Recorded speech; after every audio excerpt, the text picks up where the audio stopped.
Dreamland রেস্টুরেন্টে।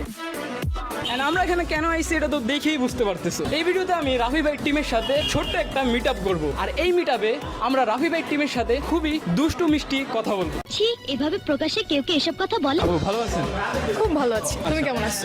আলহামদুলিল্লাহ। আচ্ছা, আমার যেই কোয়েশ্চেনটা এটা মূলত শরীয়তপুরের মানুষ জানতে চায় এন্ড আমিও জানতে চাই। তো আপনি যদি একদিনের জন্য, শুধু একদিনের জন্য ছেলে হইতেন তাহলে কি করতেন? এটা সব শরীরপুরে সবাই জানতে চায় আমি একদিনের জন্য ছেলে হলে কি করতাম। আমি বলুম না, আমার শরম করে। আমাদের ভিউয়ার্স তো সব শরীয়তপুরের জানতে চায়। হ্যাঁ, এইটা আমরা জানতাম। একদিনের জন্য ছেলে হইলে তোমার গ্যাঞ্জাম লাগতাম, অনেক মারামারি করতাম, মাথা মাথা ফাটাই ফেলাইতাম অনেকগুলো মানুষে। হ্যাঁ, কোনো ইয়ে ছাড়া এখন আমি করতে পারি, বাট পোলা হইলে এটা একটু ইজি হইতো আর কি। আপু গ্যাংস্টার? আমার খুব শখ আমার একটু মারামারি করে, কিন্তু মেয়ে হওয়ার জন্য আসলে অনেক সময় করতে পারি না। পোলা হইলে আমি এটাই করতাম। এটাই, আর কিছু না।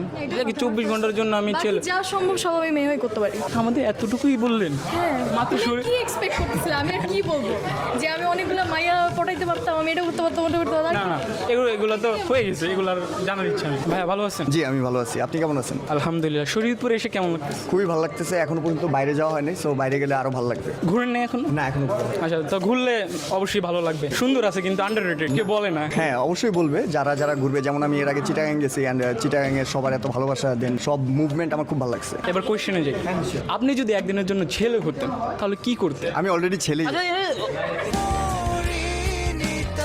আমি বললাম না আমি নার্ভাস খুবই। আচ্ছা, টেক টু। আচ্ছা, আপনি যদি একদিনের জন্য মেয়ে হতেন তাহলে কি করতেন? ছেলে হওয়ার জন্য আবার আশা আকাঙ্ক্ষা সবকিছু নিয়ে আমি স্বপ্ন দেখতাম আমি একজন ছেলে হব। আরো কিছু করতেন না? যেমন ইন্টারেস্টিং ইন্টারেস্টিং বলতে পুরো মেয়ে হয়েছেন আপনি, সুযোগ কি পায় এমন কেউ নর্মালি? আচ্ছা, যদি মেয়ে হতাম তাহলে বর্তমান সিচুয়েশন যা যা দেখতেছি পুরো পৃথিবী আমার সাপোর্টে থাকতো অ্যাকচুয়ালি। এটাই আপনার জীবনে এমন একটা কাজ, যেমন ফ্রেন্ড কোড খাইছেন কিংবা অন্য কিছু, যেটা এর আগে আমাদেরকে বাদে কাউকেই বলেন না, এমন একটা সিক্রেট? অ্যাকচুয়ালি নাই, আমার সবই ওপেন। আমি যে স্মোক করি এটা ওপেন, মানে আমি কখনো কোনো কিছু সিক্রেট রাখি নাই, কখনো কোনো সিক্রেট নাই অ্যাকচুয়ালি। সবাই জানে, যারা আমাকে ভালোবাসে, যারা আমাকে চিনে, তারা সবাই জানে আমি সব কিছু ওপেন। EBF ভাই, সো তাদেরকে ফলো করবেন এবং সাবস্ক্রাইব করবেন। Thank you so much for watching his video. মানে অভ্যাস হয়ে গেছে অ্যাকচুয়ালি। কেমন আছে? আলহামদুলিল্লাহ ভালো, তোমার কি অবস্থা? আলহামদুলিল্লাহ, আপনাদের দোয়ায় তো খুবই ভালো আছি। এন্ড অনেকে আপনাকে বলতেছিল নবিতা নবিতা, এই জিনিসটা কেন? কারণ আমার নাম টিকটক, ফেসবুক সব জায়গায় তন্ময়দা নবিতা, সো দ্যাটস ওয়াই সবাই নবিতা নবিতা বলে। আপনার জীবনে কি সিজুকা আছে? আমার জীবনে সিজুকা কি আছে? ডোরিমন তো না, এটা আমি ভালো করি। হ্যাঁ ডোরেমন নাই, বাট সিজুকা আমি খুঁজতেছি এখন স্টিল। প্লিজ ভাইয়ের সাথে একটু যোগাযোগ করে সুজুকাটা খুঁজে দেন, নবিতার কতদিন একা থাকবে। আচ্ছা, এবার আমার কোয়েশ্চেনে যাই, আপনি যদি একদিনের জন্য মেয়ে হতেন তাহলে কি করতেন? আমার বোন হচ্ছে খুব ভালো রান্না করে, সো সঞ্জিদা তর্নি ওর নাম।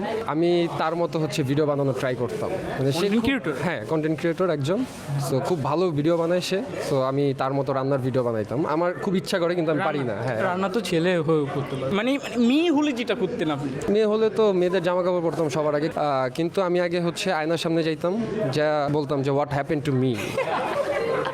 লাইক একটু ভাবেন জিনিসটা, আমি ঘুমাইছি ছেলে হয়ে, উঠছি মেয়ে হয়ে, আয়নার দিকে তাকি কি হয়েছে আমার কি মানে আমি কতক্ষণ ভাবতাম আগে, তারপরে আল্লাহরে জিগাইতাম যে আল্লাহ কি করছিলাম,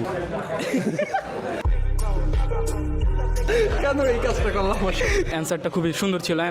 শরীয়তপুর এসে কেমন লাগতেছে? শরীয়তপুর হচ্ছে আমার ফার্স্ট টাইম আসা, আর মানে আমার গ্রামের বাড়ি হচ্ছে ফরিদপুর, তো যার কারণে আমার খুব ইচ্ছা ছিল মানে শরীয়তপুর, মাদারীপুর এই জায়গাগুলো ঘোরার, তো আল্লাহ তৌফিক দান করছে যে এখন ঘুরতে পারবো ইনশাল্লাহ। আপু কেমন আছে? আলহামদুলিল্লাহ, তুমি কেমন আছো? আলহামদুলিল্লাহ। শরীয়তপুর কেমন লাগতেছে? ভালো লাগতেছে, আমি ফার্স্ট টাইম আসলাম শরীরপুর। তো কোয়েশ্চেনে যাই, আপনি যদি একদিনের জন্য ছেলে হতেন তাহলে কি করতেন? খুবই চিন্তার বিষয়। ডান্সের ছেলেদের স্টেপগুলো ফলো করে দেখতাম যে আমাকে মানায় কিনা।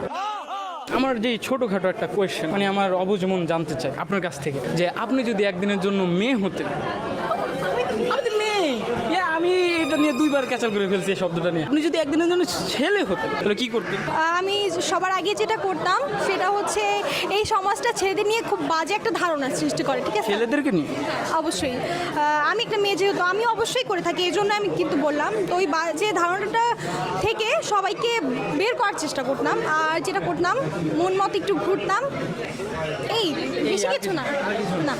আমার মেয়ে আছি, আলহামদুলিল্লাহ আমি খুশি, হ্যাপি। ছেলে হওয়া লাগবে না। না না ভিডিওর শেষে এটুকুই বলতে চাই যে ড্রিমল্যান্ড রেস্টুরেন্টের যারা এই মিটআপটি অর্গানাইজ করেছেন তাদের সবাইকে ইবিএফ ভাই টিম থেকে ড্রিমল্যান্ড রেস্টুরেন্টকে অসংখ্য অসংখ্য ধন্যবাদ। Thanks for watching this video. আল্লাহ হাফেজ।